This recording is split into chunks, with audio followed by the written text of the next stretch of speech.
Programa Diálogo com Edmo Bernardes. Apoio. Unimed. Cuidar de você. Esse é o plano. Olá, boa noite. No programa de hoje eu recebo Luiz Paulo Rosenberg. Eu não sei se eu apresento como economista, como vice-presidente do Corinthians. Como é que eu devo te apresentar? Boa noite. Sou um economista, tendo o prazer de estar conversando com você hoje à noite. Muito obrigado. Eu gosto de começar o programa fazendo perguntas difíceis. Pergunta fácil não é comigo. O que é mais fácil, o Corinthians ou a economia brasileira? Ah, o Corinthians. Que pelo menos todo mundo que está lá rema na mesma direção. É mesmo? O problema da economia brasileira é que cada um puxa para um lado, outro sai correndo com uma mala de 500 mil reais, tem de tudo, né? Então fica bem mais complicado. Mas eu queria te perguntar uma coisa, que eu não sei por que você está pegando no pé do coitadinho do Rogério Ceni. O que acontece? Por que você não gosta do homem? Imagina, eu é que gosto. Eu é que digo que ele devia começar num time pequeno e ir subindo. Mas o São Paulo não é time pequeno? Aí você que está dizendo. Não, estou perguntando. Eu estou perguntando, eu não estou afirmando. Eu estou perguntando. O São Paulo é ou não é time pequeno? Eu não posso falar isso. Eu acho que o estádio é muito grande, muito antigo. Tem uma tradição em São Paulo agora. Você não sabe se é grande ou pequeno, você não tem opinião formada. Eu tenho uma opinião formada seguinte, está encolhendo, né? Mas beleza, as eliminações se sucedem, a recuperação não vem. Agora, vamos ver se eles viram. Você deseja muita sorte para o Rogério Ceni? Muita sorte, que ele permaneça por muito tempo. No São Paulo? No São Paulo. Você está feliz então? Muito.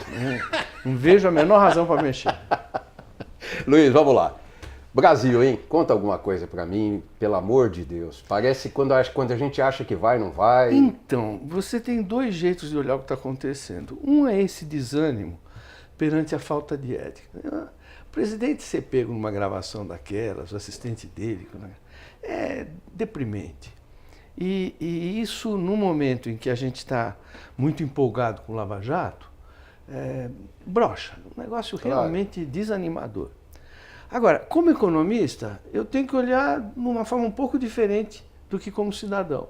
Tenho que olhar o seguinte, o Brasil estava indo para o buraco, nossa, de uma velocidade como nunca vimos. Então, no que nós trocamos a Dilma, isso por si só era um benefício. Ela fez 3 grandes pecados. O primeiro foi congelar preço de derivados de petróleo e energia elétrica, manipular o câmbio para baixo e gastar como uma devassa. Então, ao fazer isso, ela cortou a confiança entre empresários e empresas, entre famílias e consumidores, entre bancos e tomadores, e você viu o que foi o crescimento do desemprego, queda da atividade, a aceleração da inflação. Resultado, tirá-la era muito importante. Tirada a moça e entrando o Temer, a gente tinha uma certa dúvida. Por quê? Porque o Temer está mais para a bola murcha do que para grande inovador. Nunca teve aprovação de 10%. Não, nunca se viu ele liderar nada. É o bastidor, é o joguinho, aquela coisa. Pessoa intelectualmente respeitável, diferenciada, não dá para comparar com uma Dilma. Agora, que ele tenha tido a coragem de, pela primeira vez, fazer um experimento capitalista no Brasil, eu acho genial. Então, as medidas que ele tem tomado, da reforma tributária, previdenciária, a equipe que ele conseguiu levar para a área de economia, o respeito que ele tem pelas empresas estatais. Agora, a gente ficou chateado que a Maria Silva caiu e é um bom talento. Agora, Paulo Rabelo é o que nós temos de melhor. Então, liquidamente, o BNDES saiu ganhando. Então, por tudo isso e a coragem de liderar reformas, e saber manipular isso no Congresso, eu posso te garantir o seguinte, começou uma nova era. Mas você falou da presidente Dilma, é muito importante a gente falar sobre exemplo.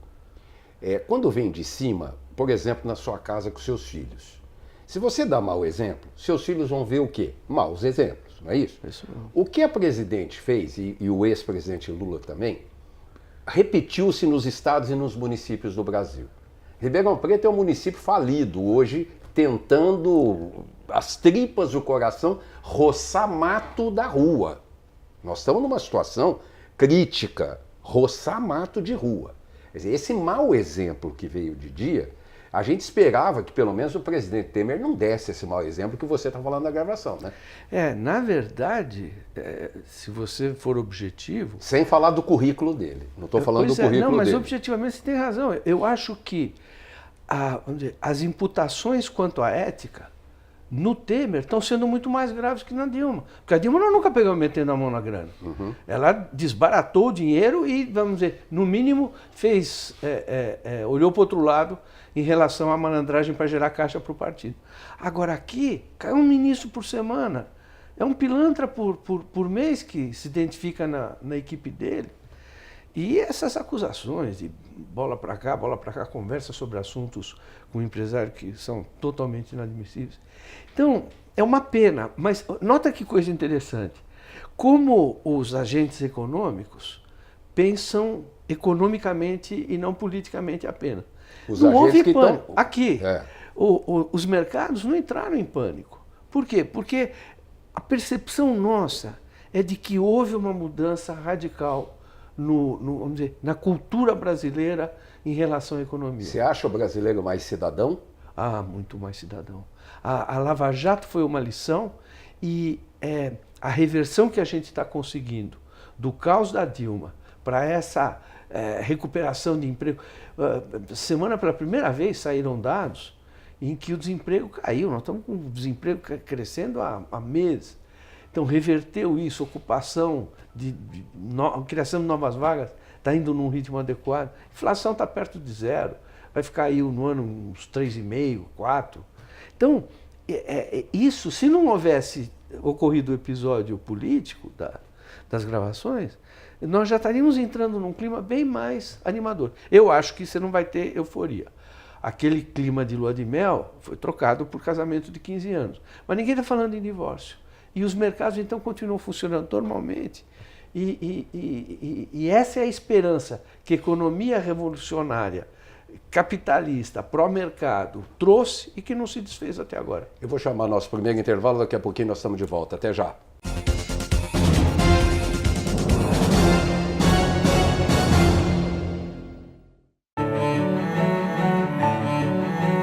Fomos gerados na mais bonita das esperas. E ao nascer, ganhamos de presente a vida. Para desfrutá-la, é preciso apenas uma coisa: saúde. E colocarmos em prática a nossa vocação, que é cuidar. Hospital Unimed Ribeirão, um marco na saúde de todos nós. Voltamos a apresentar Diálogo com Edmo Bernardes. Apoio Unimed. Este é o Araújo, leitor dos classificados. Viu a oportunidade perfeita e já trocou de carro. Laura, sempre antenada ao mercado financeiro. No caderno de economia, viu a melhor oportunidade para investir. Walter, garoto antenado, viu a dica certa no caderno C para curtir o final de semana. Faça como eles. Assine o jornal A Cidade, a partir de R$ 23,90 mensais. Consulte também as ofertas com revistas Abril. 0800 775 7575. Leia, assine, anuncie. Voltamos a apresentar Diálogo com Edmo Bernardes. Estamos de volta com o segundo bloco do programa. Começando o bloco, é muito importante ter coisas importantes. Palmeiras. Que vergonha o Corinthians perde o Palmeiras. O Palmeiras tá comendo o Corinthians, hein, doutor? Que o grande porco, eu não sou palmeirense não, mas o que está acontecendo com o Palmeiras que está dando sova no Corinthians nos 2 últimos anos, esse ano e o ano passado? Eu acho que eles estão com bastante dinheiro e trabalhando bem. Quer dizer, pessoalmente, você sabe, o Palmeiras é uma cisão nossa, então vai ser sempre o nosso grande rival. Agora, eu tenho que reconhecer 2 coisas. Primeiro, que aquele Palmeirinhas que a gente tinha até o ano atrás era uma desgraça para nós. Não tinha graça ganhar deles. Então, estava até desvalorizando nossa camisa. Entendi. Então, que ele melhorasse, eu acho bem desejável. Agora, realmente, eles estão com uma vantagem de gestão como nós tínhamos há uns 5 anos atrás. Na época do André Sanches. Isso é muito triste. Agora, se você for analisar objetivamente, quem é o campeão paulista? Corinthians. Então deixa eles lá fazendo os obas-obas dele e nós vamos ganhando aqui com o time. Tá bom. Luiz, deixa eu te perguntar uma outra coisa. Nós estávamos falando sobre inflação, você acha que, quer dizer, gerou um momento de insegurança agora no país. Gerou uma insegurança, o mercado, logo nas gravações, o dólar deu uma subida, PIB, bolsa e tal, aquele negócio todo. A pergunta você acha que eu acho o empresário brasileiro um herói? Eu acho o empresário brasileiro um... Sobrevivente. Poxa, sobreviver nesse país aqui, você tem que ser macho. Aqui tem que ser bom de negócio, né? Para eles não atrapalharem. O empresário pode, mesmo diante dessa crise, não sabe se cai presidente, não cai presidente, Gilmar Mendes, Aécio Neves, Joesley Batista, tudo que pressiona os números, os dados. Você acha que o empresário brasileiro ainda pode acreditar que dá para investir? Eu acho que sim. Isso aqui pode até dar um retardo, mas objetivamente, o que vai acontecer com o Brasil? Pode ser eleito presidente do Brasil um radical de esquerda? Não. Pode ser eleito nem de presidente? direita. É isso. O próximo presidente, que a gente não faz a menor ideia de quem seja, certamente não vai sair desse cardápio. Que precisa reformar, que o Estado tem que ser contido, que tem que haver um equilíbrio entre receita e despesa, que a Previdência está indo... Aonde está o Lula? Direita, esquerda, centro-esquerda, centro-direita? Ele está na esquerda, ele vai ter sempre 25%, 30% dos votos, e ele está caminhando para 55% de rejeição. Meu amigo, com essa rejeição não tem como ganhar uma eleição. Se tiver opositor. Se não tiver opositor, se você colocar lá um Bolsonaro, se você coloca lá alguém assim, tem até medo. Não, o Bolsonaro vai fazer parte da decoração, ambientação, etc. Agora, vai ter um candidato bom do PMDB, vai ter um candidato bom do PSDB. Eu acho, por exemplo, num momento desse, uma figura como o Alckmin cresce. Ele diz, mas não empolga. Mas não é para empolgar. É para fazer como ele faz, pegar o caderno espiral, calcular receita e despesa e fazer as duas curvas andarem juntas. Mas e as denúncias contra ele que estão aí para ser apuradas? Não saiu nada. Aí eu vou ter que te dizer uma coisa. Eu acho que se nós não fizermos uma distinção entre o que foi dinheiro de caixa 2 para a campanha e o que é dinheiro de corrupção para manter madames e comprar iate, vai ficar complicado. Por quê? Porque todos os partidos tinham um sistema de geração de caixa 2 para bancar a finança. Então, essa sutileza, que é degradante ter que falar nisso, o bom era que ou o dinheiro oficial ou não é aceitável. Mas eu acho que tem uma fase de transição em que você sai do lodo para um novo mundo em que essa diferença é razoável. E aí eu te garanto, não tem como alguém acusar o Alckmin de corrupto. Não, ainda não. Mas há uma segurança para a gente terminar esse ano, porque nós estávamos, o próprio ministro Meirelles estava animadíssimo com o segundo semestre, né? Ele dava aí como a reforma da Previdência aprovada, trabalhista aprovada, etc. Enfim, dá para continuar sonhando alguma coisa para o segundo semestre? Olha, para ser sincero, o ministro da Fazenda funciona como um animador de baile de debutante.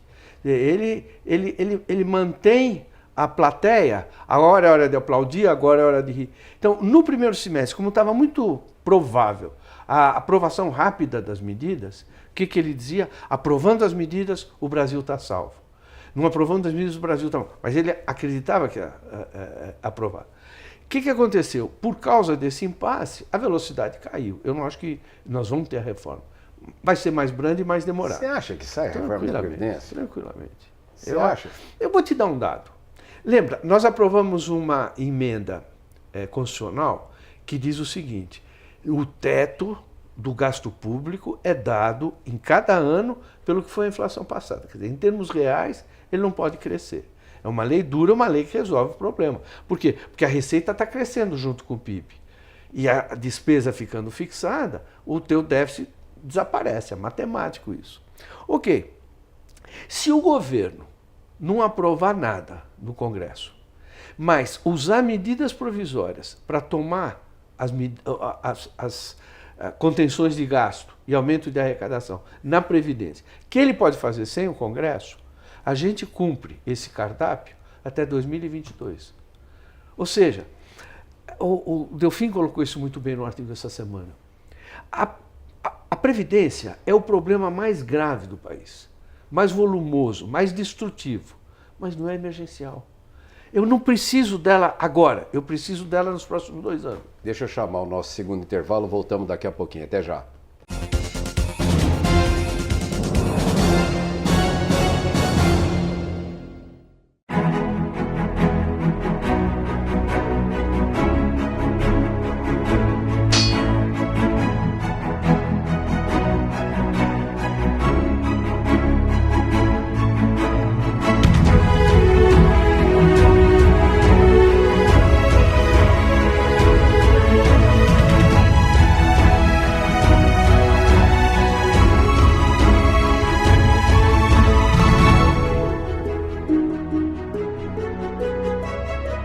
O Tribunal de Justiça do Estado de São Paulo foi fundado em 1874. A Justiça Estadual atua em diversas frentes, como conciliações, adoções, questões ambientais, direito do consumidor, indenizações, casos de família, crimes e violência doméstica.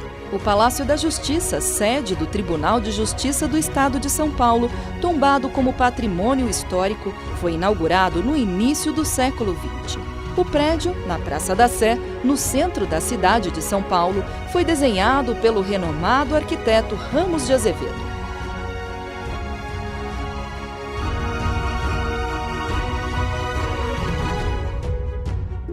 O TJSP concentra quase 35% dos processos de toda a justiça brasileira para atender essa demanda e cumprir com eficiência seu papel de promover a paz social, conta com cerca de 43 mil servidores efetivos e 9 mil terceirizados, mais de 2.500 magistrados, entre eles 360 desembargadores.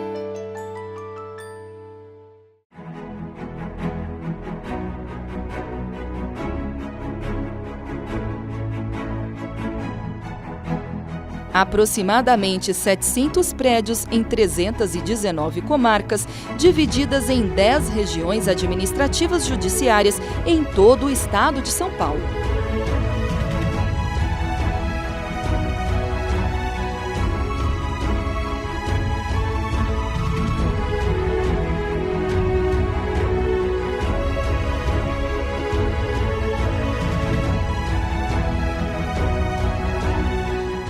O TJ tem como missão resolver conflitos da sociedade para a preservação dos direitos. O papel do judiciário ele é fundamental para proteger o cidadão. E eu creio muito no Poder Judiciário. O tribunal tem feito uns esforços para premiar o funcionário preparado com os adicionais de graduação, pós-graduação, mestrado, doutorado. Isso é importante porque o funcionário bem preparado, com uma consciência crítica da situação social em que está envolvido, consegue realmente produzir mais e atender melhor ao jurisdicionado. É um ótimo ambiente de trabalho, eu estou aqui há 26 anos, estou tendo a oportunidade de crescer. O Tribunal de Justiça está cada vez mais virtual. Todos os novos processos são digitais e o cidadão pode realizar diversos serviços online, como a emissão de certidões e a consulta de processos. Esse sistema digital foi muito bom para os advogados. A gente não tem que vir ao fórum toda semana, a gente acompanha os processos todos em 10 minutos do escritório, isso é fantástico. Tribunal de Justiça do Estado de São Paulo, próximo do cidadão, transformando a vida das pessoas. Voltamos a apresentar Diálogo com Edmo Bernardes. Estamos de volta com o terceiro bloco do programa, mas quando você fala da Previdência, sobe lá o Ivan Valente no plenário, sábio Ivan Valente, e diz que isso é mentira, que a Previdência vai muito bem, que não tem déficit, etc e tal. Poxa, quem está falando a verdade? Não, por isso, o artigo do Delfim... Por isso que você gosta do Corinthians, né? Que já rema tudo para o mesmo lugar, né? Não tem o Ivan Valente lá. Não, tem coisas que ele pode alegar que são razoáveis. Por exemplo, pensa no caixa do Tesouro como um caixa único. E, portanto, a Previdência seria parte dos gastos do governo. Quanto paga de imposto a classe alta no Brasil, de imposto de renda? Paga uma ninharia. E você sabe que qualquer grande escritório de advocacia ou de economia, pagando tudo religiosamente, ele vai ter uma alíquota na pessoa física de imposto de renda média, não vai dar 10%. Pô, mas deveria o contador dele paga 27%. 27. Então, nesse sentido, o Ivan Valente está dizendo, pô, por que você não vai buscar o magnata antes, bota o caixa para dentro e cutuca menos a Previdência? Aí eu não tenho o que responder. O que eu diria é o seguinte, mas o que o Brasil precisa fazer é isso, precisa tributar mais os ricos, mas diminuir a carga de imposto dos bens. O imposto nosso indireto, ICMS, IPI e COFINS, essas coisas é que machucam e tiram quase 1/3 do PIB para o setor público. Agora, que vai ter que mexer na Previdência, vai ter. E eu não vejo ninguém dentre os possíveis sucessores do Temer, e eu não estou falando dele ser impeachado a semana que vem, falando em 2019, que vai fugir muito desse cardápio. Então, o PMDB tem um Jarbas Vasconcelos, que é um talento espetacular, saberia o que fazer. PSDB? PSDB, eu acho que é Alckmin. Eu acho Alckmin um nome excelente. Então, não faltarão candidatos, pode surgir alguma coisa nova. Eu, pessoalmente, prefiro um Alckmin do que um Dória, deixo o Dória na prefeitura. E crescendo, né? Tá muito verdinho, gosto de leite da mãe na boca ainda, mas tomara que seja uma promissora revelação, mas por enquanto não dá para tirar de lá para botar na presidência. Então, eu acho que a gente tem que tranquilamente estar animado. Eu não me lembro de um quadro no Brasil em que a gente tem 400 bilhões de reserva, tem uma crise e o dólar não dispara, a inflação está em queda e o Congresso está pela primeira vez discutindo coisas importantes, com um Supremo Tribunal funcionando maravilhosamente e a Polícia Federal livre para fazer um inquérito contra o presidente da República. Isso, para mim, é civilização.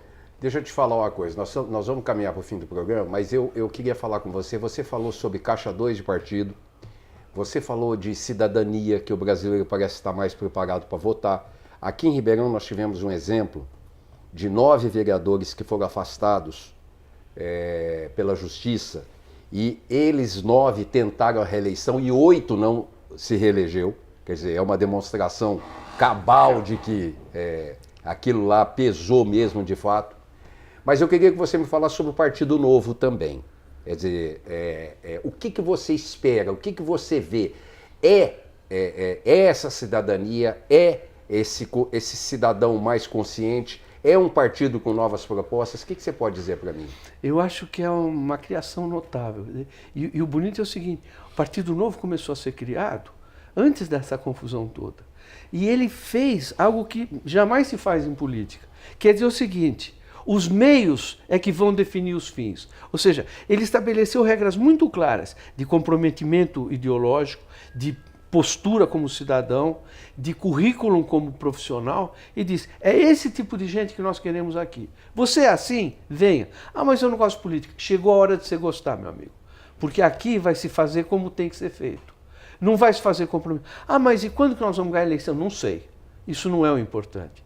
O importante é quando ganhar, está muito claro para todo mundo que pertence ao partido e para quem votou, o que a gente quer. Então nós queremos menos governo, um governo eficiente, nós queremos mais liberdade de criar, nós queremos mais liberdade de votar, nós queremos representatividade, nós queremos combate à corrupção. Então, esses valores sendo discutidos, sendo incorporados, num momento como esse, olha, é pólvora em cima da rataiada. Como é que nós vamos pesar essa pulverização de partidos?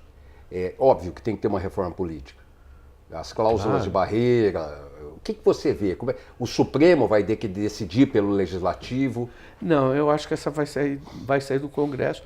Não acredito que a gente consiga mais do que uma meia sola até a próxima eleição, mas na próxima campanha presidencial esse vai ser o grande assunto. E aí E você colocou o dedo na ferida. Não é possível você votar e não saber quem se elegeu. Se Ribeirão fosse dividido em 4 zonas e cada uma tivesse um deputado federal, e você votaria sabendo quem é o representante na Câmara Federal dessa região, você tem condição de cobrança. Esse cara, para se meter em sacanagem, tem que pensar 2 vezes. Então, o voto distrital, por exemplo, é uma conquista fantástica. Mas não sai para 2018. Não sai. Eu não tenho a menor dúvida disso. Mas se a gente começar uma discussão e fizer em 2022, eu acho que está... Sabe, a minha geração não vai ver o Brasil que a gente quer. Infelizmente, não vai dar tempo. Eu tenho certeza. Mas a minha geração está vendo pela primeira vez que no horizonte isso vai acontecer. Eu nunca tinha visto isso. Isso começou pela junção de Lava Jato, queda de Dilma e uma atitude pró-mercado. E um partido novo nisso é o catalisador que está faltando. Quero agradecer Luiz Paulo Rosenberg ter estado conosco, bater esse papo gentilíssimo. Temos aí assuntos importantíssimos que nós tratamos e oportunamente a gente vai voltar a bater um papo, tá bom? Olha, é um prazer, eu nem senti que tinha câmera no ambiente. Tá bom? Valeu. Obrigado. Semana que vem estamos de volta com mais um Diálogo. Até lá. Programa Diálogo com Edmo Bernardes. Apoio. Unimed. Cuidar de você. Esse é o plano.